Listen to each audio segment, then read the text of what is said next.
Председателя, почитувана македонска јавност, почитувани колеги, денеска го разгледуваме годишниот извештај за извршени ревизии и за работата на Државниот завод за ревизија за 2022 година. Инаку сме крај на 2023 година, но добро, ќе имаме уште за разгледување. Секако ќе се задржам во доменот на мојата област, а тоа е културата, по-конкретно културното наследство, каде што Државниот завод за ревизии за 2022 година има забележано многу недостатоци и тие се сосема оправдани, така да се заблагодаруваме на Државниот завод за професионално завршената работа, бидејќи навистина ова се забелешки кои што и тоа колку ја мачат културата во Република Македонија, а јас по-конкретно ќе се задржам на проблемите кои што се нотирани во доменот на културното наследство.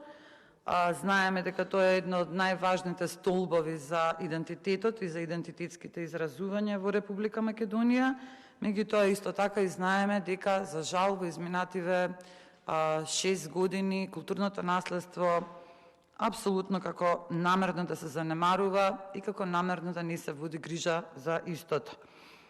Па така, Државниот завод забележал неколку теми во област, неколку области во кои се најдени забелешки, тоа сериозни забелешки, тоа е правната рамка и институционалната поставеност на институциите за заштита на недвижното културно наследство.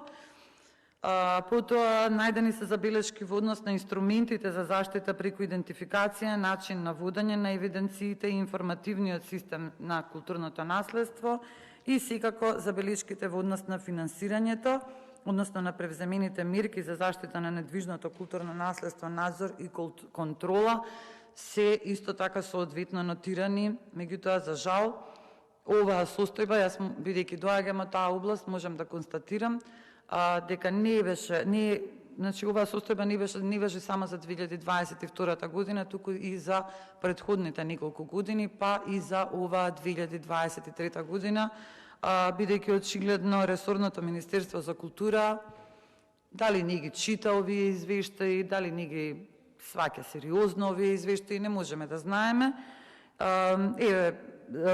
Престана таа навика на оваа влада, на оваа власт да менува министри секоја година. Сега веќе втора година имаме исти министер, поточно министерка, но очигледно и таа дали не ги гледа или не сака да ги види или не сака да ги прифати забелешките, не знаеме, но дека ништо не превзема поднос на тие забелешки веќе втора година, тоа е јасно и очигледно.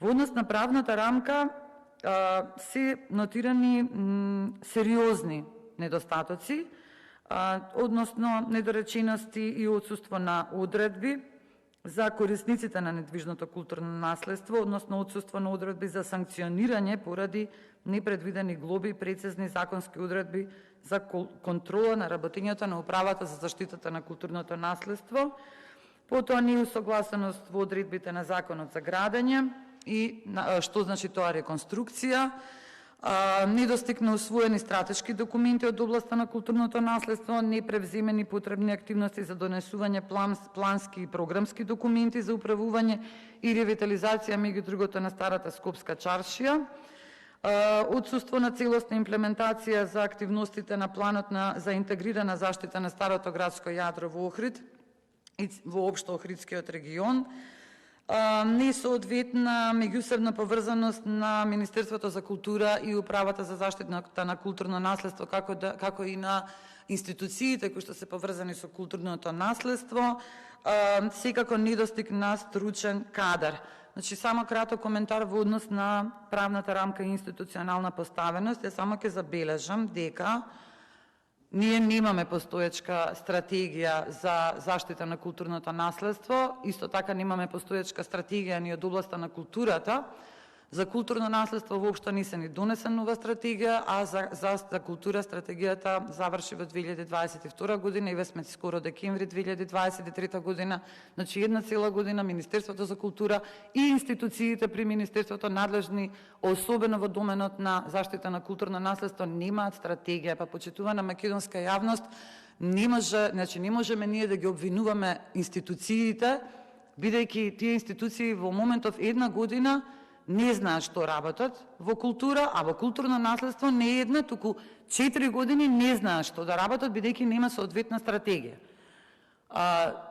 Оваа година имаше обид, имаше јавна расправа за стратегија за заштита на културно наследство и стратегија за култура, меѓутоа ние се уште никаков документ не сме добиле, ниту во собрание, ниту пак е јавно објавен, и тоа многу кажува за грижата на оваа влада за културното наследство и културата воопшто.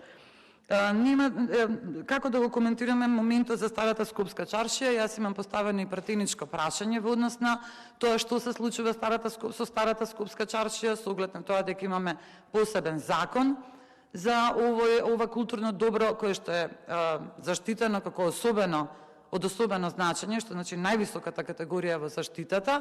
Меѓутоа на моето пратеничко прашање конкретно, тука е и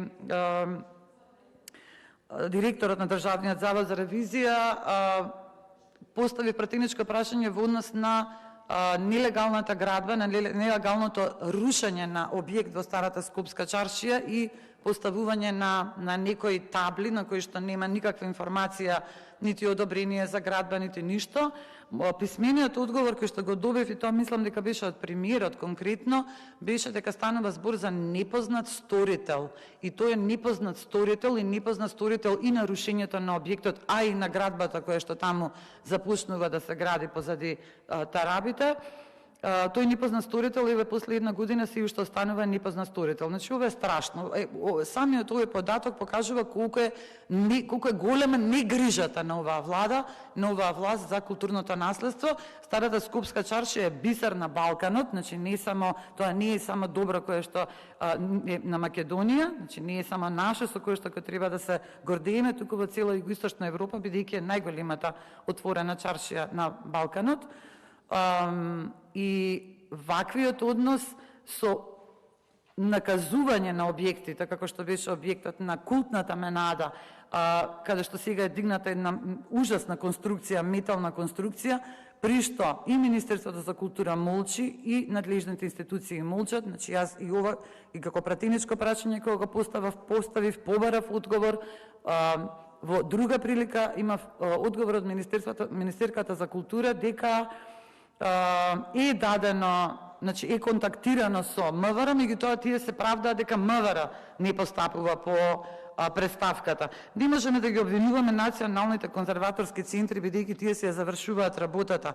Не е само старата Скопска чаршија, за многу други работи, Национален конзерваторски центар Скопје и Управата за заштита на културно наследство реагирале, но некаде комуникацијата токму така како што е нотирано во извештајот недостасува. И е многу интересно кога вие имате институции кои што сите се во рамките на Министерството, например колку не функционира таа поврзаност помеѓу институциите, Националниот конзерваторски центар од Скопје, Управата за заштита на културно наследство, две институции кои што се при Министерството за култура, не функционира никаква комуникација помеѓу нив, па документите многу чудно се губат, а тие документи се губат токму кога станува збор најчесто за урбана мафија, односно за некоја нелегална градба врз или околу културно наследство. Вие спомнувате во ревизорскиот извештај и проблеми околу експроприацијата. Значи, два пати поред во годишните буџети нема ставка за експроприација, конкретно ќе кажам пример за Скопскиот аквадукт. Два пати поред 2 години бараме со амандман да се определат средства за експроприација на имот. Нема такво нешто, не се одобрува. Значи, целата култура и целото културно наследство е во очајна состојба. Мојата конкретно перцепција на ваквиот однос е дека ова е намерно, дека како со некоја умисла да се уништува културното наследство, можеби тоа е од некоја послушност на оваа влада кон некои други субјекти.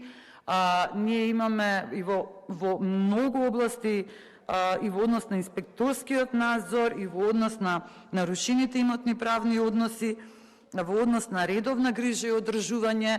Значи, сите забелешки се ама точно детално нотирани. Да имаме паметна влада, да имаме министерство кое што навистина се грижи, ќе ги земе многу сериозно овие забелешки и ќе ги спроведе. За жал, помина и оваа година, состојбата е полоша од таа што беше. Претпоставувам за 2023 ќе има. Има збор Грација Бакрачевска.